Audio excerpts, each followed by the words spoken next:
exact number of crafts in possession by the government is unknown, the individual claims to have seen approximately 18 different models for testing and research purposes. Various tools have been found on wrecked crafts, ranging from basic tools like tweezers to an oval-shaped silver ball that changes colors based on energy proximity. He says that some sort of writing has been found on the crafts as well, usually on doors or near various tools. Most models of UFOs described by the individual operate using element 115 as the power source. The construction units that produce these crafts also employ this element. Exotic materials and alloys are used in the construction of these crafts, some of which are impossible to reproduce on Earth. Limited information is provided regarding communication methods and the being's purpose. However, he suggests that communication occurs, particularly concerning war and nuclear threats. The primary purpose of the crafts is believed to be intervention when humans pose an existential threat to themselves or the environment. Initially, the anonymous individual perceived the beings as disinterested observers, akin to zookeepers observing wildlife. However, there is speculation about their potential empathy and emotions. The anonymous government insider speculates that the recent increase in UFO sightings may be related to secret activities between Russia and the United States involving nuclear elements.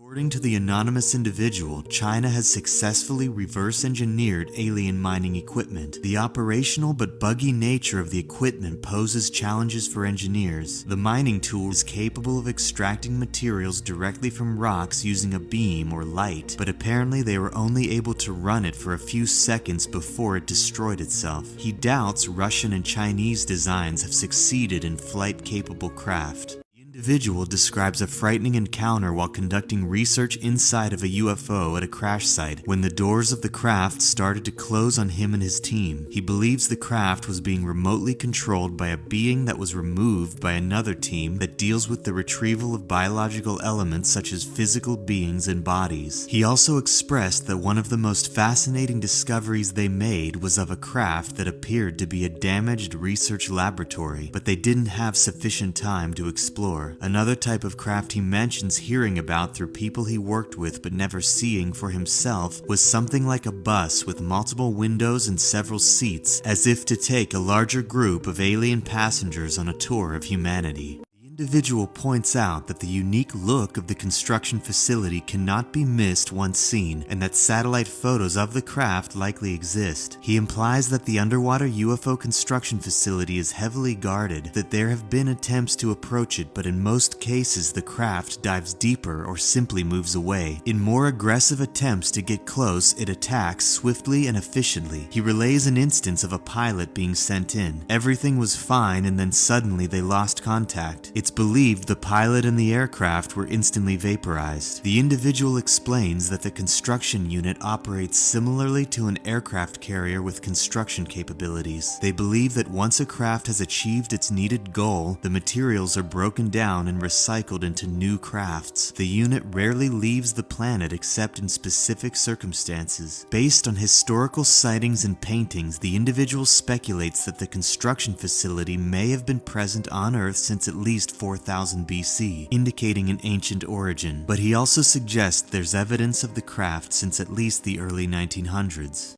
Recently, an individual claiming to have insider knowledge on UFOs, their origins, and an underwater UFO construction facility participated anonymously in an online discussion. As part of a secret government branch, the individual's role was traveling to and conducting inspections of UFO crash sites, analyzing the various crafts and figuring out how they functioned. He says it's broadly understood that a large underwater craft exists in the Atlantic Ocean, and that most of the UFOs that are being witnessed are coming from this craft, but occasionally they also come from space. It's speculated that this large craft is designed specifically for the manufacturing of UFOs. He says that each UFO is designed specifically for the intended purpose, so a research ship will be packed full of research equipment, a mining ship will be rigged for mining, and a reconnaissance ship will be covered in various sensors and cameras. He says that the shapes of the UFOs depend on what equipment is in them, and that the outer outer shell, usually made of element 115, a rare material likely found off-planet, is wrapped around the hull like tinfoil. Each country conducts independent studies of the manufacturing ship phenomenon. The United States and other countries became aware of the existence of the underwater facility through investigations of crash sites related to UFO incidents. Similar incidents are suspected to have occurred in other countries as well.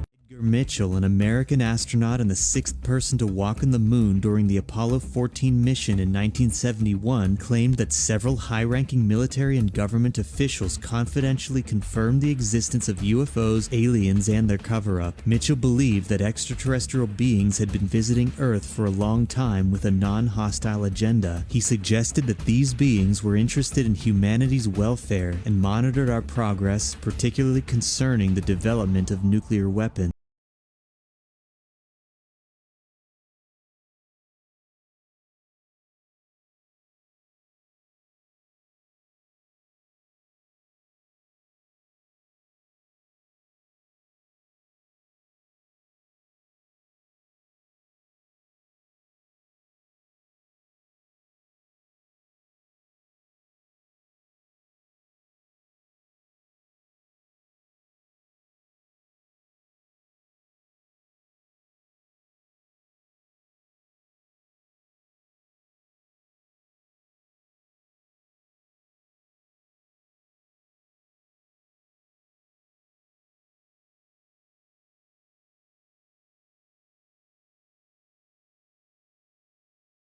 Stone, a retired U.S. Army sergeant, has claimed direct involvement in the retrieval and cover-up of extraterrestrial events during his military service. Stone asserts that he was a member of a covert military group tasked with recovering crashed or landed UFOs and their occupants. He alleges having had direct contact with extraterrestrial beings and possessing psychic abilities that facilitated communication with them. Stone further claims that the U.S. government is aware of as many as 57 different extraterrestrial species, some of which have been in contact with Earth for an extended period. Philip J. Corso was a retired United States Army colonel who in 1997 published the book The Day After Roswell. In this book, he claimed to have first-hand knowledge of the Roswell UFO incident and its aftermath. He stated that while working in the Army's Research and Development Department at the Pentagon, he was responsible for managing a secret project that dealt with the recovery of extraterrestrial technology from the 1947 Roswell crash. Corso claimed that the U.S. government had recovered an alien spacecraft along with its occupants, and that this event was covered up to prevent public panic. He went on to say that the government had reverse engineered the recovered alien technology, which contributed to the development of various modern technologies such as integrated circuits, fiber optics, lasers, and night vision goggles. Bob Lazar is a scientist and engineer who claimed to have been hired by the U.S. government in the 80s to work at a secret facility called S4, located near Area 51 in Nevada. He claimed that the purpose of his hiring was to research and ultimately reverse engineer alien spacecraft. He asserted that he had seen 9 flying saucers stored in hangars at the S4 facility, with one of them being the craft he worked on. Lazar claimed that these spacecraft were powered by a mysterious and previously undiscovered element, which he referred to as element 115, later identified and officially classified as moscovium. This element is rare on Earth, but Lazar claimed it could exist in abundance on other planets. He alleged that the alien craft used a gravity wave propulsion system that manipulated gravity to enable their incredible speed and maneuverability. It's a field propulsion craft. It creates a distortion in space and time in front of it. Lazar claimed that the U.S. government has been covering up the existence of extraterrestrial technology and knowledge of alien life for decades.